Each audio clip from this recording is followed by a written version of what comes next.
وضرب الله مثلا للذين آمنوا امرأة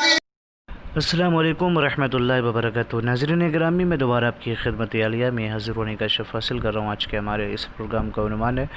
کہ تعویذ دفن کرتے ہی دشمن برباد ہو جائے گا۔ لیکن اس سے پہلے کہ اس عمل کے بارے میں آپ کی خدمت عالیہ میں کچھ عرض کروں، گزارش کرتا ہوں کہ محترم ناظرین یاد رکھیں، ہمارے جتنے بھی عمل ہوتے ہیں وہ صرف اور صرف جائز مقصد کے لیے ہوتے ہیں، ناجائز کاموں کے لیے، غلط کاموں کے لیے، حرام کاموں کے لیے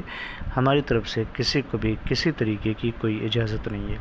یاد رکھیں، ہمارا سینٹر روحانی سینٹر، ہم ٹونا، جادو، سپلی، بلیک میجک، شیطانی عمل کے ذریعے سے کوئی بھی عمل انجام نہیں دیتے ہیں۔ محترم ناظرین، اگر آپ کا دشمن ناجائز طریقے سے آپ کو پریشان کر رہا ہو، آپ کی کوئی خطا نہیں ہے، آپ کا کوئی قصور نہیں ہے، آپ کی کوئی زیادتی نہیں ہے، اس کے باوجود بھی وہ آپ کو پریشان کر رہا ہو، آپ کو تنگ کر رہا ہو، اور آپ کی زندگی کو اس نے دشوار کر رکھا ہو اور آپ اس سے پریشان ہو چکے ہیں، آپ نے اسے بارہا سمجھایا بھی ہے، بہت اس کو بتایا بھی ہے کہ غلطی میری نہیں ہے، اس کے باوجود بھی وہ آپ کو ستا رہا ہے، وہ آپ کو پریشان کر رہا ہے، چاہے عہدے اور منصب کی وجہ سے، یا دولت کی وجہ سے، یا صاحب ثروت ہونے کی وجہ سے، یا سورس فل ہونے کی وجہ سے، جس کی وجہ سے آپ کی زندگی دشوار ہو رہی ہے اور آپ گھٹ گھٹ کے زندگی گزار رہے ہیں۔ تو اگر ایسے سچویشن میں آپ ہیں اور پیمانے صبر لبریز ہو چکا ہے تو اس تعویذ مبارکہ کا آپ استعمال کریں۔ محترم ناظرین، میں آپ کی خدمت عالیہ میں عرض کرتا ہوں کہ سب سے پہلے تو باوضو ہو کر کے روبہ قبلہ بیٹھ جائیں، اس کے بعد اس تعویذ مبارکہ کو لکھیں۔ یاد رکھیں، یہ جلالی عمل ہے، بہت ہی پاورفل اور بہت ہی خطرناک عمل ہے۔ سب سے پہلے تو آپ یہ خاکہ بنائیں، پھر اس کے بعد 786 لکھیں، پھر وہاں سے شروع کریں، 11، 2، پھر 14، پھر 15، اس طریقے سے اس کو لکھیں۔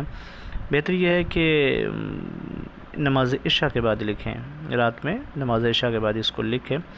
اور لکھنے کے بعد یہاں لکھا ہوا ہے فلاں بن فلاں، تو دشمن کا نام اور اس کی ماں کا نام لکھ کر کے اس کو تعویذ کی شکل بنائیں، اور بنا کر کے بہتر یہ ہے کسی طریقے سے دشمن کے گھر میں دفن کر دیں۔ اور اگر یہ مشکل ہے، دشمن کے گھر میں آپ دفن نہیں کر سکتے، تو پھر کسی قبرستان میں یا پھر کسی کھنڈر میں دشمن کا تصور کر کے آپ اسے دفن کر دیں۔ انشاءاللہ آپ کا دشمن جو ہے پریشان ہو جائے گا، تباہ و برباد ہو جائے گا اس تعویذ کے ذریعے سے۔ لیکن صرف اور صرف جائز مقصد کے لیے اس کا استعمال کریں۔ بہتر ہے کہ آپ صبر کریں،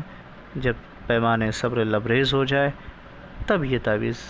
آپ استعمال کریں، نہیں تو صبر ہی کریں، یہی آپ کے حق میں بہتر ہوگا۔